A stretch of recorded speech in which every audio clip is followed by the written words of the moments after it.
Galaxy Z Fold 6. Now, we've seen some nice detailed renders from OnLeaks. As always, we've got some more renders from TT Technology as well, which look pretty exciting. First thing I want to say about the Galaxy Fold series is that obviously it is the original Fold series, and I've loved those devices pretty much every year.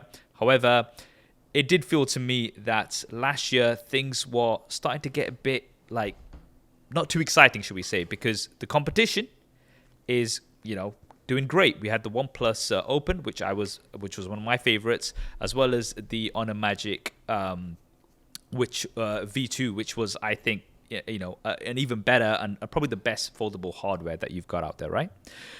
Now, It seems like, Samsung, because there isn't a huge deal of competition in the West anyway, it's kind of like a little bit chill. It's like, you know what? It's okay. We can just carry on doing incremental updates. But that, I think, kind of backfired for them last year. So I think this year they definitely have to do something big. What's interesting, though, is a lot of the leaks and rumors are saying that we're going to have two new Galaxy Z Fold devices. There's going to be a Galaxy Z Fold 6, which is going to be kind of like an incremental update. But then there's going to be a Z Fold 6 Ultra, which is going to be the more exciting device with some more changes. The renders, Edibog, I'm sure you've seen, but from OnLeaks, it's looking like we're going to have much more of a boxy frame with flat sides, which, I think looks pretty good. And, kind of reminds me a little bit of the OnePlus Open with its more sort of flat edges. It looks pretty good. I'm hoping that it's bigger, less crease, design-wise, kind of hits all the marks that we want, right? Mm-hmm. And I'm praying that we have an S Pen in there. I'm just praying for an S Pen. That's it for me. Built in. I'm sorry to bust your bubble there, E, but it looks like from the leaks and rumors right now, we are not seeing any mount or storage for the S Pen on the leaked renders, at least for now, right? So, maybe that might change. Again, we don't know. But so far, the leaks and rumors are not saying that we're going to have something like this. In terms of the dimensions, it's going to be around 1.4 millimeters shorter, around 2.6 millimeters wider. Now, that will... that was my biggest thing about the Z Fold 5, which is that it's still got a narrow screen, which is too narrow in my opinion, right? If you're using the device closed, then it's just not the best experience. It's just way too narrow. This time, it looks like it's probably going to have around 22:9 aspect ratio, which makes it a lot more usable, right? That's what the leaks and rumors are saying. However, that might be just for one of the versions, the Ultra version, shall we say. Again, we're not sure if this is going to be called the Ultra, but that's what it's looking like. Ice Universe has also said that the Z Fold 6 will weigh around 239 grams, which is quite a bit lower. It's just a little bit more than a normal standard flagship device that we have these days. I think the Samsung Galaxy S24 Ultra is around 230 something grams, something like that.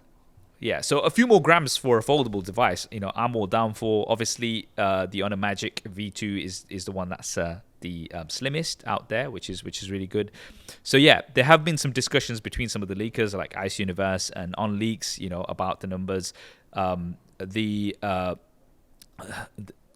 The current dimensions that we're talking about do seem like they might be for the Ultra, and that's the one we're going to be a bit more excited about, right?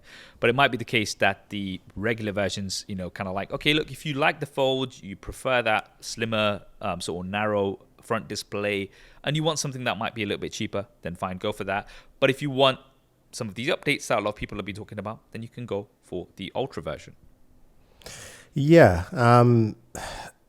My problem with this kind of like split, premium versus regular Fold was the fact that the Fold was supposed to be the premium anyway, in the first place. And what kind of prices are we going to get? We don't know. No one has stated anything about price, but that's going to be a very interesting thing to see. Will we see the regular Fold 6 be even cheaper? Maybe a 1,200? Dare I say? I'm just putting that out there. I think 1,200 is a push. Maybe like I would say, and this is just a 14 guess, right? I would say the Fold 6 Ultra will be at the standard price, which the Fold is usually at. It's what, 1,750 roundabout right now? Yeah, roughly. 1,750, 1,800, but then I would say that the regular Fold is probably around 14. I don't know.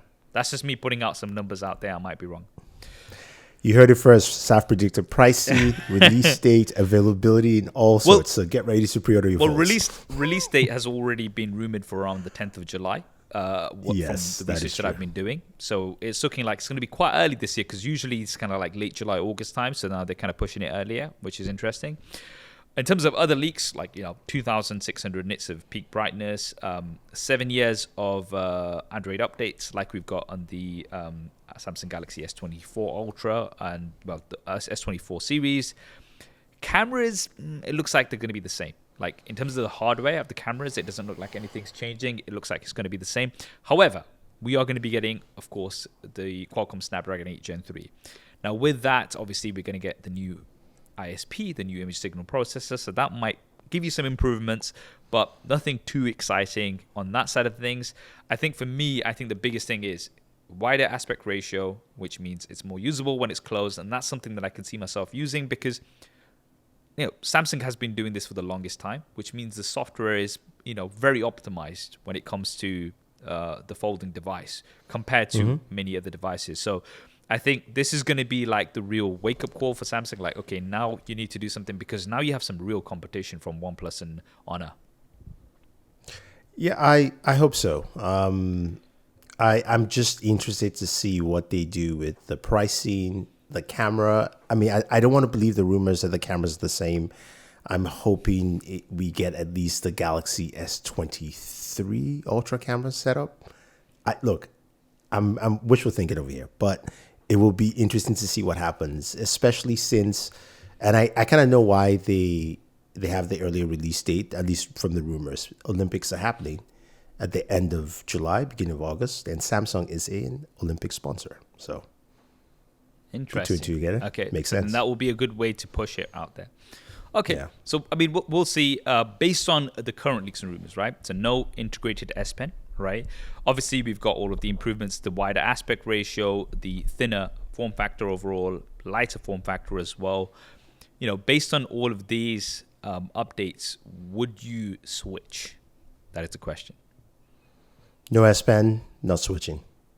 Okay, so that's what the deal breakers for you. For me, I would say that if it does tick those boxes for me, I would probably switch, right? Because I would have switched to the Honor Magic V2. The problem is obviously the support here, like in terms of it's not a device that's had that initial release everywhere. So that was kind of the downside. But then we're gonna get the new version of that as well. So when you think about it from that way, it's just like, okay, this is gonna come along, but then obviously the competition is not going to just sit down and be like, all right, we're just going to take a break this year. No, they're going to be producing like, OnePlus. What are they going to come up with this year? Who knows? Yeah. So, it's exciting, more for us. And I'm definitely looking forward to it. So 10th of July is the date that you need to put in your diaries, and make sure you follow us on our main channels for the coverage. I hope you enjoyed that clip. If you want to hear the full podcast episode, then that will be linked down below. And if you want to see more clips like this, then be sure to subscribe and hit that bell icon so you don't miss them. Thanks for watching. This is Saf on SuperSaf Speaks, and I'll see you next time.